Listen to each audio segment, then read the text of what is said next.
우리 자녀를 키우는 우리 부모들의 마음은 다들 한결같습니다. 우리 자녀들이 가시밭길, 고난길, 사망의 음침한 골짜기를 지나지 않고 꽃길만 걸어가길 원하는 것이죠. 장밋빛 인생을 살아가길 원합니다.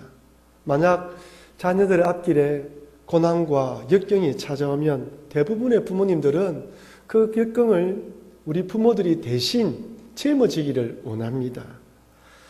좀 더 능력 있는 부모, 좀 더 뒷바라지를 잘 할 수 있는 부모를 만났다면 지금보다 더 낫지 않았을까라는 그런 미안함도 우리 부모님들 마음에 가지고 있습니다. 이전에 한참 최순실 씨 사건이 언론의 중심에 있을 때 그녀의 딸 정유라 씨가 페이스북에 이런 글을 올렸습니다. 능력 없으면 니네 부모를 원망해. 있는 우리 부모 가지고 감나라 배나라 하지 말고 돈도 실력이야. 이 글을 올리면서 여론의 문매를 맞았고 그리고 글을 내렸지만 능력 있는 부모를 만나는 것도 실력일 수 있지만 하지만 이런 삶에는 삶에 감동이 없습니다. 이런 삶을 살아가는 자들의 이야기를 들어보면서 감동을 받는 것은 하나도 없는 것이죠. 오늘 읽었던 다윗의 시편이 우리 삶에 큰 감동으로 다가오는 이유가 무엇입니까? 우리 인생들이 이 땅에 살아가면서 당하는 모든 어려움들을 다윗이 다 당해봤기 때문입니다. 아니, 보통의 인생들은 당하지 않을 그 어려움까지도 다윗은 당했습니다. 8번째 막내 아들로 태어났지만 성경의 여러 증거들을 살펴보면 집안에서 그렇게 인정받았던 인물은 아니었던 것 같습니다. 다른 형제들보다 실력이 부족했으라기보다 다른 형제들이 다윗보다 더 출중하고 뛰어났던 것이죠.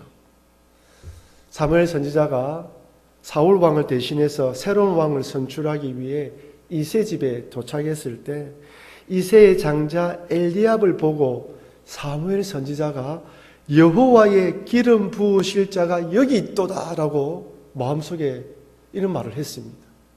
하지만 하나님께서는 그를 왕으로 선택하지 않았습니다. 다윗은 이런 형제들에 비해 외모와 실력 그리고 나이도 어렸기 때문에 아버지 이새는 다윗을 부르지도 않았습니다. 그렇다고 다윗이 사무엘에게서 기름 부음을 받고 난 뒤에 앞길이 활짝 열린 것도 아닙니다. 하나님의 군대를 모욕하는 골리앗을 무찌르고 이스라엘의 영웅이 되었지만 사울 왕의 질투와 시기로 10년 동안 도망다니는 도망자의 신세가 되었습니다. 바세바와 간음을 행하고 자신의 죄를 덮기 위해 남편 우리야를 살인 교사하는 죄도 저질렀죠. 말년에는 아들 압살롬의 반란과 그 아들이 처참하게 죽임당하는 것을 지켜보았습니다. 아마 다윗의 일생에 아들 압살롬의 죽음이 가장 큰 슬픔이 아니었나 생각해 볼 수 있습니다. 여러분, 다윗이 아들 압살롬이 죽었을 때 어떻게 통곡하는 줄 아십니까? 사무엘하 18장 33절입니다. 왕의 마음이 심히 아파 문 위층으로 올라가서 우니라. 그가 올라갈 때에 말하기를 내 아들 압살롬아, 내 아들 압살롬아, 차라리 내가 너를 대신하여 죽었다면 압살롬 내 아들아 하였더라. 압살롬의 이름을 몇 번이나 부른지 몰라요. 얼마나 슬프고 가슴이 아팠으면 이렇게 목 놓아 울부짖었겠습니까? 연예인 황신혜 씨의 남동생의 간증을 들은 적이 있습니다. 황신혜 씨의 동생 황정은 씨는 29살 때 교통사고를 당하여서 하반신 마비가 되었어요. 목만 움직이는 사람이 된 것이죠. 목 아래는 전혀 사용할 수 없게 되었습니다. 이 사고를 계기로 모태신앙이었지만 신앙생활을 열심히 하지 않았던 황정은 씨는 그때 예수님을 인격적으로 만나고 신앙생활을 잘하게 되었는데 아들이 교통사고를 당하기 전까지 그렇게 열심히 교회를 다녔던 그 어머니는 아들의 교통사고 이후 교회를 다니지 않는다고 합니다. 신앙적으로 믿음이 좋니 나쁜 일을 떠나서 그렇게 하나님을 믿고 기도했음에도 아들이 교통사고를 당하여서 하반신 마비가 되었을 때 그 어머니의 마음이 어떠했을까? 저는 그 간증을 들으면서 저도 모르게 하나님 그 어머니의 마음을 위로해 주시고 만져주십시오. 하나님의 선하신 뜻이 있음을 하나님 알게 해주십시오라고 간절히 기도했습니다. 다윗도 이 땅을 살아가면서 우리들이 당할 수 있는 아픔과 고통, 그리고 죄로 인한 회개, 사랑하는 사람을 잃은 애통의 눈물을 흘렸습니다. 그러기에 시편 23편은 시대를 초월하고 모든 그리스도인들에게 감동으로 다가오는 것 같습니다. 시편 23편은 다윗이 젊었을 때가 아니라 나이가 많이 들었을 때 자신의 삶을 회상하면서 지은 시로 추정합니다. 다윗은 시편 23편에서 첫 번째로 하나님 한 분만으로 만족한다고 고백합니다. 시편 23편 1절을 우리 다 같이 한번 읽어보겠습니다. 여호와는 나의 목자시니 내게 부족함이 없으리로다. 아멘. 여기서 없으리로다라는 히브리어는 가장 강한 부정의 의미로 사용되었습니다. 절대 아니다, 전혀 없다는 뜻입니다. 전혀 부족하지 않고 풍족하며 넉넉하다는 말로서 만족한다는 의미입니다. 물론 2절의 다윗의 고백처럼 푸른 불밭, 실만한 물가로 인도했기에 부족함이 없다고 고백할 수 있지만, 그렇다고 다윗이 왕이 되어서 이제 아무 부족함이 없고 모든 것 가졌고 안정을 누렸기 때문에 이런 고백을 하는 것은 아닙니다.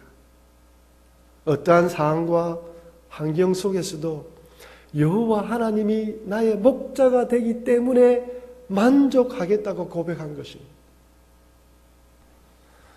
여러분, 우리 인간은 절대로 만족하지 못합니다.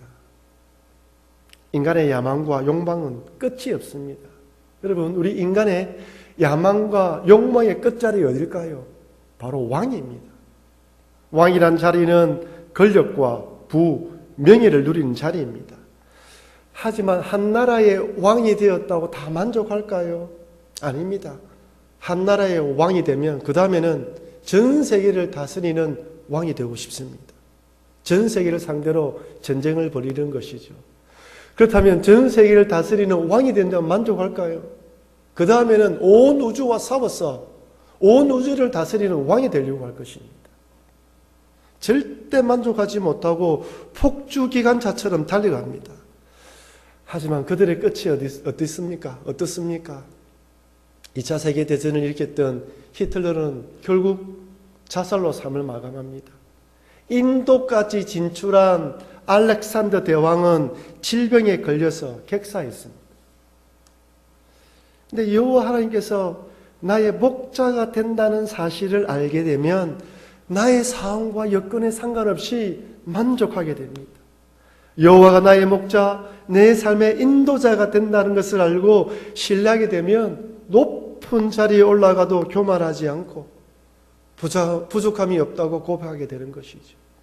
아울러 또한 설령 실패의 자리, 망한 인생과 같은 절망의 자리에 내려간다 할지라도 낭망하지 않고 자족할 수 있습니다. 로마 감옥에 갇힌 사도 바울 한번 보십시오.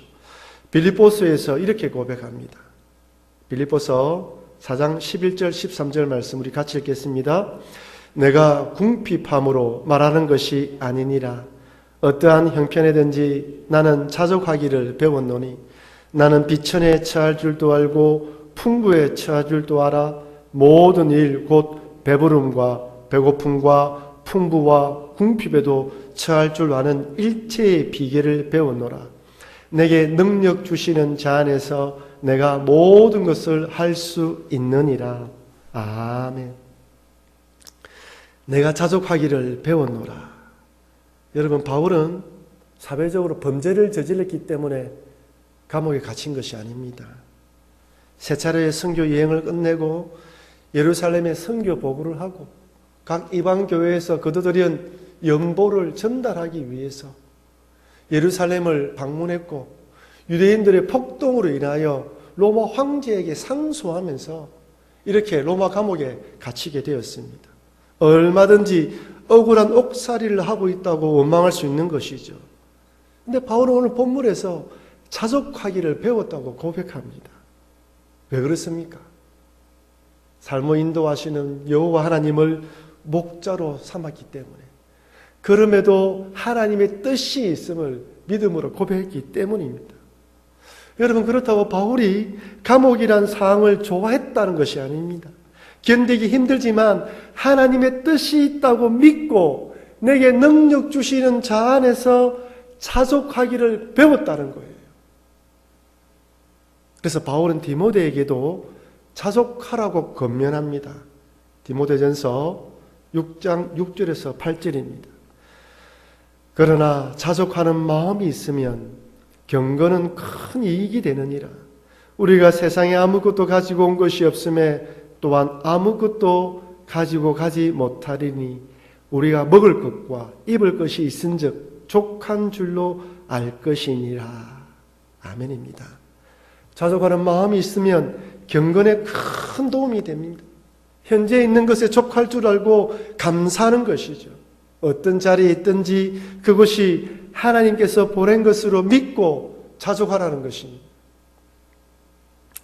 지금 코로나19 바이러스로 인해서 우리 교회뿐 아니라 많은 교회들이 함께 모여서 예배드리지 못하고 각 가정에서 예배드리고 있습니다. 마음껏 모여서 예배할 수도 없고 일상의 삶이 얼마나 불편한지 모릅니다. 언제 어떻게 감염될지 모른다는 불안과 두려움이 엄습해 옵니다. 우리 자영업 하시는 분들은 경제적으로 큰 타격을 받았습니다.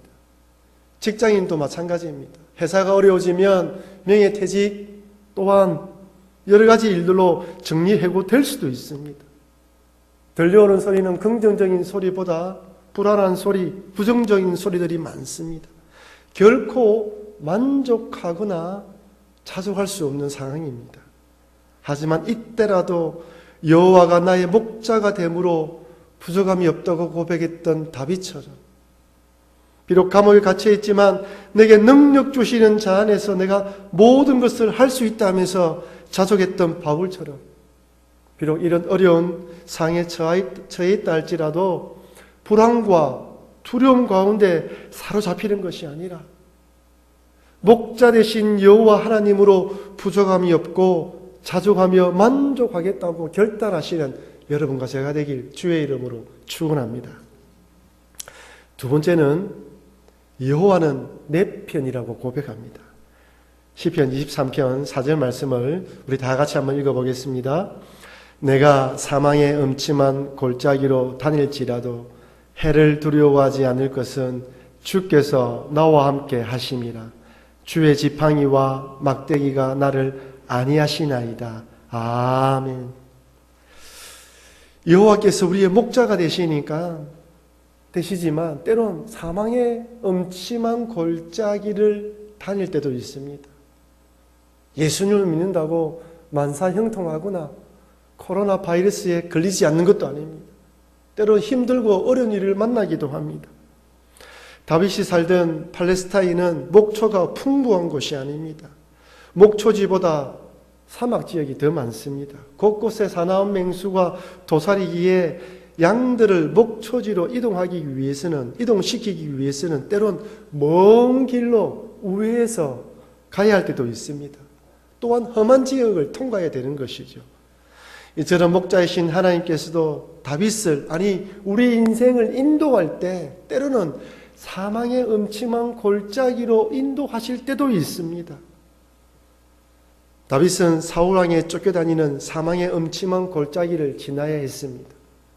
말년에는 아들 압살롬의 반란으로 눈물을 흘리는 눈물의 골짜기를 지나기도 했습니다. 하지만 양들을 이런 골짜기를 인도할 때 목자가 2배, 3배로 신경을 쓰며 양들을 인도하는 것처럼 우리 하나님께서도 주의 지팡이와 막대기로 우리를 보호해 주십니다. 하나님께서는 다윗을 사울의 추격에서 피하게 하셨으며 수많은 전쟁과 전투에서 살아남게 만들었습니다. 골리앗과의 싸움을 시작으로 주변 나라와의 전쟁에서도 승리케 만들어 주었습니다. 그래서 다윗은 5절에서 이렇게 고백합니다. 주께서 내 원수의 목전에서 내게 상을 차려주시고 기름을 내 머리에 부으셨으니 내 잔이 넘치나이다. 여기서 상은 식탁을 의미합니다. 원수들과 전쟁에서 승리케 하시고 식탁을 받게 하셨다는 뜻입니다. 완전한 승리를 거두었다는 것이죠. 사망의 음침한 골짜기를 다닐지라도, 눈물의 통의 골짜기를 다닐지라도 그 끝은 승리라고 말씀해 주시는 것입니다.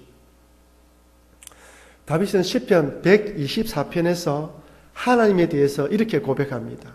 124편 1절 말씀입니다. 이스라엘은 이제 말하기를 여호와께서 우리 편에 계시지 아니하였더라면 우리가 어떻게 하였으랴. 1절 말씀은 가정법입니다. 그때 그 시기에 여호와 하나님이 우리 편이 되어주지 않았더라면 우리가 어떻게 되었을까? 과거의 일들을 돌아보면서, 그 골짜기를 지냈을 때 일을 돌아보면서 그때 하나님이 내 편이 되어주었기 때문에 내가 지금 이 자리에 있는 것이다 라고 고백하는 것이죠. 시편 124편을 살펴보면 다윗은 이렇게 고백합니다. 산채로 집어 삼킬 뻔한 일을 당했고 넘치는 물이 우리 영혼을 삼켰다고 고백하며 올무에 걸리기도 했다고 고백합니다. 인생을 되돌아보니까 참 구비마다 어려운 일, 힘든 일, 애통하는 일도 있었다는 것이죠. 그런데 그때 지나고 나니 돌이켜보니 그때 여호와 하나님이 우리 편에 계셨기 때문에 내가 이겼다라고 고백하는 것입니다. 설교를 시작하면서 말씀드렸다시피 우리 부모들은 우리 자식들이 꽃길, 복된 길로만 걷기를 바랍니다. 인생의 쓴맛을 보지 않기를 바라는 것이죠.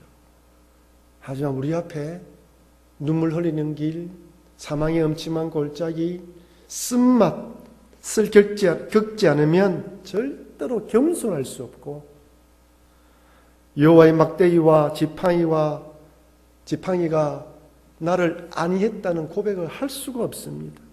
여호와 하나님이 내 편이라고 찬양할 수도 없는 것이죠. 아무런 문제도 없고 하는 일마다 잘 되면 자신이 최고라고 생각하고 교만해집니다.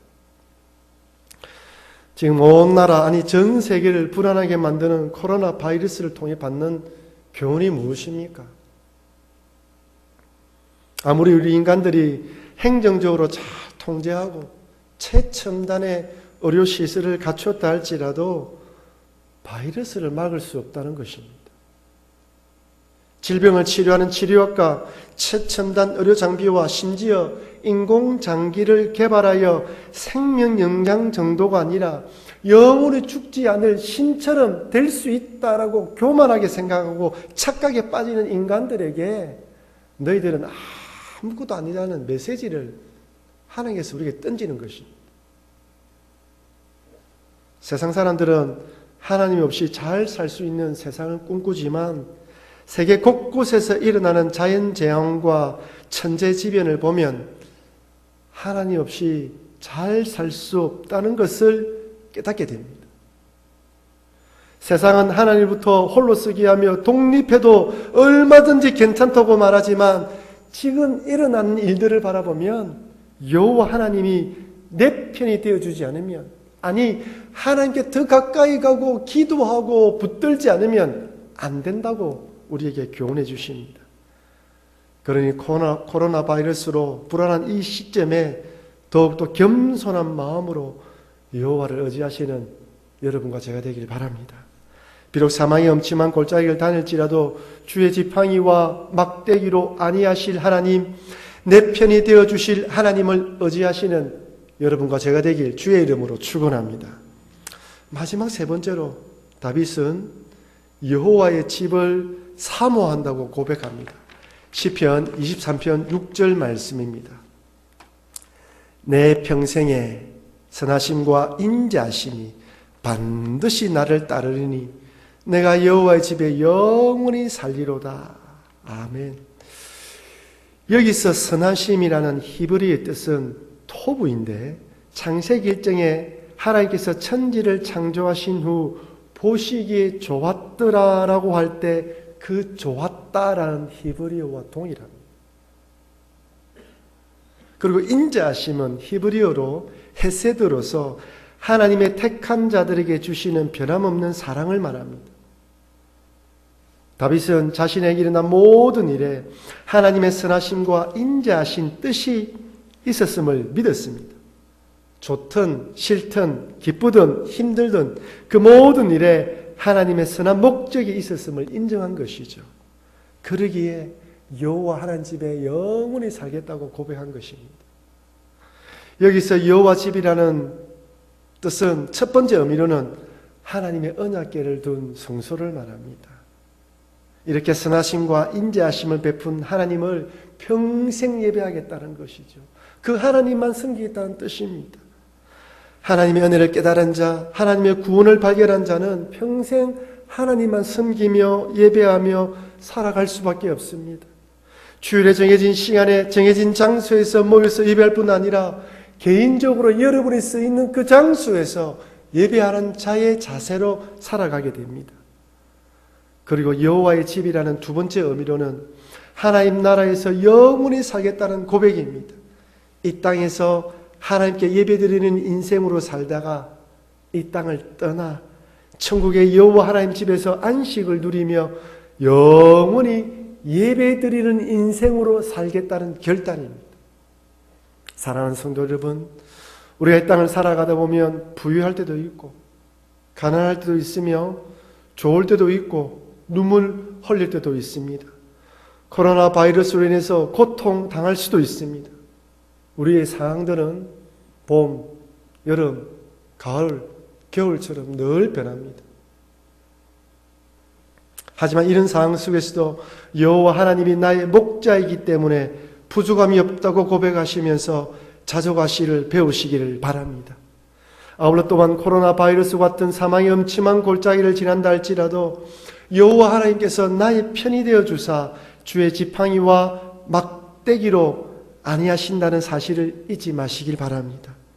마지막으로 언젠가는 우리들도 이 땅을 떠난다는 사실을 기억하시면서 어떤 상황 속에서든지 여호와 하나님께 예배하다가 이 땅을 떠나 여호와 하나님 집에서 영원토록 예배하며 살아가시는 여러분과 제가 되길 주님의 이름으로 축원합니다.